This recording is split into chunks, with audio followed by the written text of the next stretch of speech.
Hi friends, ಹೇಗಿದ್ದೀರಾ? ತೋಟಕ್ಕೆಲ್ಲ ಹೋಗಿ ಬಂದಾದಮೇಲೆ Sunday ಮಧ್ಯಾಹ್ನ ಬರೋಷ್ಟೊಳಗೆ ನಾನು ತೋಟದಿಂದ ನಮ್ಮ ಅತ್ತೆ ಎಲ್ಲ ಬಿಂದಿಗೆ ಎಲ್ಲ ತೊಳೆದಿದ್ರು. ನಮ್ಮ ಮಗ ಬಂದು ನಾನು ನೀರು ಹಿಡಿತೀನಿ ಅಂತ ಹಿಡಿತಿದ್ರು ಇಬ್ಬರು ಸೇರಿ.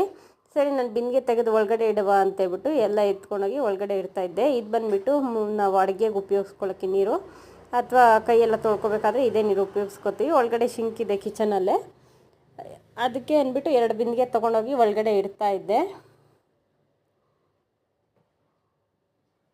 ಇದು ಸ್ವಂತ ಬೋರ್ ಇದೆ, ಸ್ವಂತ ಬೋರಿನ ನೀರೇ ಉಪಯೋಗಿಸ್ಕೊತೀವಿ ನಾವು.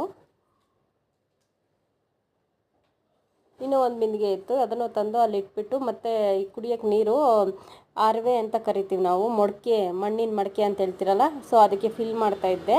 ಅದಾದಮೇಲೆ ನಮ್ಮ ಅತ್ತೆ ಚಿಕನ್ ಸಾಂಬಾರು ಮಾಡೋಕ್ಕೆ ರೆಡಿ ಮಾಡಿ ಎಲ್ಲ ಕುದಿಯೋಕ್ಕೆ ಇಟ್ಟಿದ್ರು.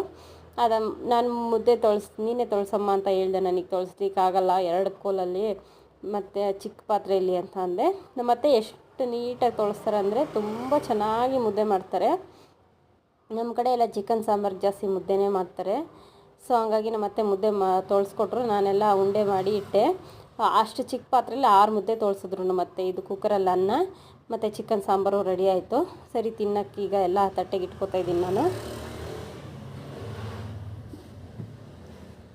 ನೋಡಿದ್ರಲ್ಲ, ಚಿಕನ್ ಸಾಂಬಾರು ಮುದ್ದೆ ಎಲ್ಲ ರೆಡಿ ಆಯಿತು. ನಾವು ಮುದ್ದೆ ಬಂದುಬಿಟ್ಟು ಒಂದು ಬೇಳಲ್ಲೇ ತಗೋತೀವಿ, ಅಂದರೆ ಹೆಬ್ಬೇಳು ಅಂತ ಹೇಳ್ತೀವಲ್ಲ, ಅದರಲ್ಲೇ ಸೈಡಿಂದ ತಗೋತೀವಿ. ಹಿಂಗಂದರೆ ಹಂಗೆ ತಗೊಳ್ಳಲ್ಲ. ಇದು ಬಂದುಬಿಟ್ಟು ಮನೆ ಹತ್ರನೇ ಪನ್ನೀರ್ ಸೊಪ್ಪು. ನನಗೆ ತುಂಬ ಇಷ್ಟ ಇದ್ರ ಸ್ಮೆಲ್ಲು. ಯಾವಾಗಾದ್ರೂ ಕಿತ್ಬಿಟ್ಟು ಸ್ಮೆಲ್ ನೋಡ್ತಾ ಇರ್ತೀನಿ ಇದರಲ್ಲಿ. ಇದು ಮಲ್ಲಿಗೆ ಗಿಡ, ತುಂಬ ಚೆನ್ನಾಗಿ ಹೂವು ಎಲ್ಲ ಬಿಡ್ತದೆ. ಕನಕಾಂಬರ ಗಿಡ, ಮಲ್ಲಿಗೆ ಗಿಡ ಎಲ್ಲ ಇದೆ. ಸೊ ಹೂವು ಎಲ್ಲ ಹಂಗೆ ಬಿಡಿಸಿ ಇಟ್ಕೊಂಡೆ, ಅದನ್ನೆಲ್ಲ ಕಟ್ಟಿ ಇಟ್ಕೊಂಡೆ. ಈಗ ನೋಡಿ ಇಷ್ಟಾಯಿತು ಹೂವು. ಅದಾದಮೇಲೆ ಇದು ಸೋಮವಾರ ಎಲ್ಲ ಮತ್ತೆ ನಮ್ಮತ್ತೆ ಮುದ್ದೆ ಮಾಡಿ ಬಸ್ಸಾಂಬಾರು ಮಾಡಿದರು. ನಾನೇನು ಮಾಡಲಿಲ್ಲ, ನಾನು ಎದ್ದು ಸ್ನಾನ ಮಾಡಿ ಎಲ್ಲ ಮಾಡ್ತಿದ್ದೆ. ನಮ್ಮತ್ತೆ ನೋಡಿ ಯಾವ ಥರ ಮಾಡಿಕೊಟ್ಟಿದ್ದಾರಂತೆ. ಈ ಥರ ಮಾಡಿದ್ರೆ ಮಕ್ಕಳು ತುಂಬ ಇಷ್ಟಪಟ್ಟು ತಿಂತಾರೆ.